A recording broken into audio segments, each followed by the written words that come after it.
Bueno, vamos directos al grano. Bienvenidos a un nuevo análisis donde vamos a desmontar pieza a pieza un tema que vemos en las noticias todos los días, pero que casi nunca se explica a fondo.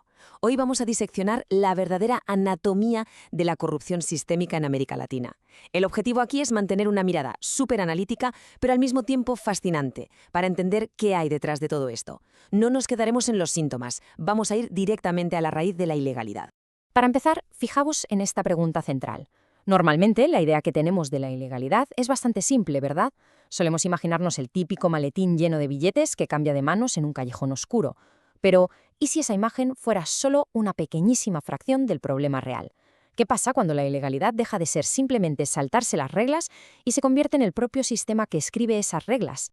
Y por supuesto, todo lo que vamos a desglosar hoy no nos lo sacamos de la manga, nos basamos en décadas de investigación súper rigurosa, concretamente en El gran libro de la corrupción en Colombia, de Luis Jorge Garay Salamanca y Eduardo Salcedo Albarán. Este trabajo, junto con la Fundación Vortex, va muchísimo más allá de la típica anécdota policial. Nos dan un marco teórico increíble para entender cómo estas estructuras van evolucionando hasta secuestrar, literalmente, a instituciones enteras.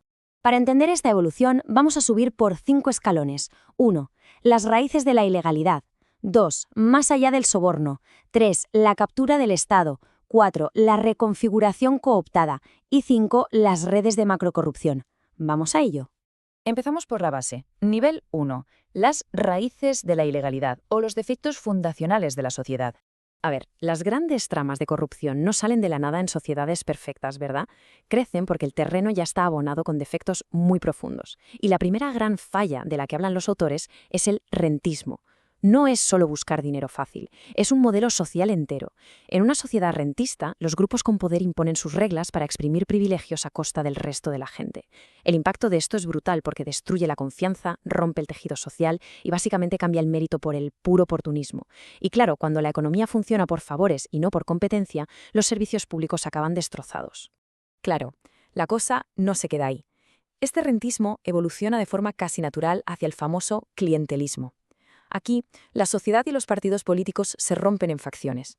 El clientelismo crea una lealtad muy tóxica, donde los funcionarios o los ciudadanos ya no responden ante la ley o el bien común, para nada.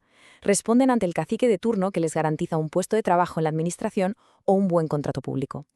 Es un sistema que literalmente bloquea cualquier atisbo de democracia real. Y para rematar esta base tan inestable, llegamos al patrimonialismo. Imaginaros una sociedad con una democracia débil y muchísimo clientelismo.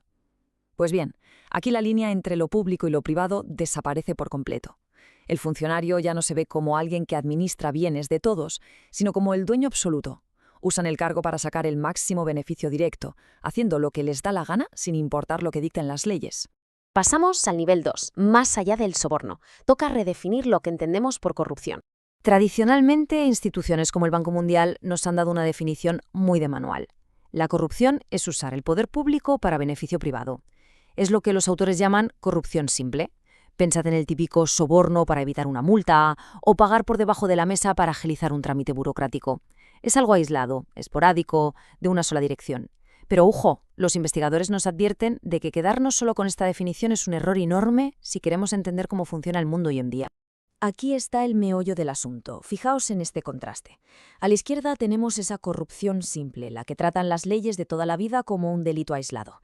Pero a la derecha tenemos al monstruo real, la corrupción sistémica. Aquí ya no hablamos de una persona haciendo trampa, hablamos de redes completamente institucionalizadas, actores públicos y privados trabajando juntos de forma súper estratégica para manipular todo un sistema. Ojo a esto, para ellos el sistema no está fallando, está funcionando exactamente como lo diseñaron.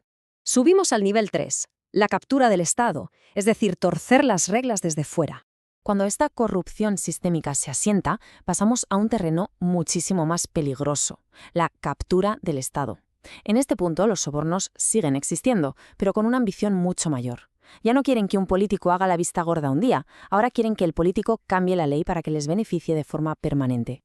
Son intereses privados, desde fuera del Estado, usando dinero o amenazas para moldear las leyes a su antojo.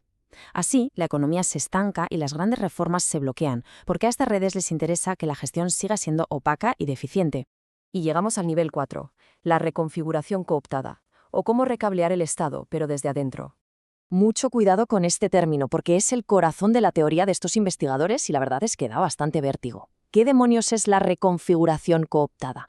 A diferencia de la captura del Estado, donde la presión viene de fuera, aquí el ataque viene desde las mismísimas entrañas del Estado. Es una alianza total entre funcionarios, élites e incluso grupos abiertamente criminales para reescribir las reglas juntos. Ya no van solo a por el dinero, buscan poder político, social y judicial para siempre. Quieren legitimar lo ilegítimo, haciendo que sus acciones parezcan completamente legales bajo las nuevas normas que ellos mismos han redactado. Una absoluta locura. ¿Y cómo ocurre este secuestro del Estado? Pues los investigadores identifican dos direcciones muy claras. La primera es un modelo de abajo hacia arriba. Empieza a nivel local, en un ayuntamiento o región, y desde ahí van consolidando poder hasta saltar a la política nacional. La segunda ruta es de arriba hacia abajo, que nace directamente en las más altas esferas del gobierno central. Esta última, como os podéis imaginar, es muchísimo más rápida y letal a la hora de hacerse con el control. Para aterrizar esta teoría y ver que esto no es ciencia ficción, los autores documentan casos súper concretos y probados judicialmente. Como ejemplo de abajo hacia arriba, el libro analiza con todo lujo de detalles zonas de Colombia, como Soledad o Arauca, donde grupos armados como la SAUCE o el ELN se aliaron con políticos locales para quedarse con el presupuesto público. Y en el caso de arriba hacia abajo, analizan el Perú de los años 90, con la red de Fujimori y Montesinos negociando armas con las FARC, operando directamente desde la mismísima cúpula del gobierno. Es la teoría puesta en práctica. Y así coronamos la escalera. Nivel 5. Las redes de macrocorrupción. La evolución final. Esta es la cima de la complejidad criminal de nuestro siglo. Olvidaos de las estructuras piramidales de toda la vida. Estas son redes horizontales, superflexibles y con un alcance internacional brutal. Un ejemplo clarísimo del que hablan es el caso Lava Jato, que empezó en Brasil, pero se extendió a más de 11 países. Estas tramas cruzan fronteras, lavan dinero en tiempo real usando miles de empresas fantasma y cuentas offshore, y salpican a presidentes y corporaciones gigantes enteras. Y aquí ven el problema real. Nuestros sistemas de justicia tradicionales, pensados para investigar a una persona por un delito concreto, se quedan totalmente obsoletos ante semejante ingeniería financiera. Simplemente no están diseñados para cazar a un monstruo de este tamaño. Entonces, si echamos la vista atrás por toda esa escalera, desde ese rentismo básico hasta las redes mundiales, la gran lección es que tenemos que cambiar nuestra forma de ver las cosas. Lo que solemos ver en las noticias como un escándalo de corrupción aislado es literalmente la punta del iceberg. Ese simple soborno que sale a la luz es solo un pequeño síntoma de que las instituciones de toda una sociedad han sido recableadas para servir a estas redes ilícitas que lo resisten absolutamente todo. Para cerrar este análisis, nos quedamos con una reflexión brutal del biólogo E.O. Wilson, que los investigadores recogen en su libro. Resume a la perfección nuestro mayor reto actual. Nos enfrentamos a redes criminales con tecnología financiera propia de dioses, mientras nos defendemos con instituciones casi medievales y leyes del siglo pasado, todo movido por ese egoísmo paleolítico de querer acaparar el poder. Sabiendo todo esto, ¿serán capaces las democracias modernas de actualizar sus defensas antes de que las reconfiguren por completo desde dentro? Es sin duda la gran pregunta que nos queda por resolver.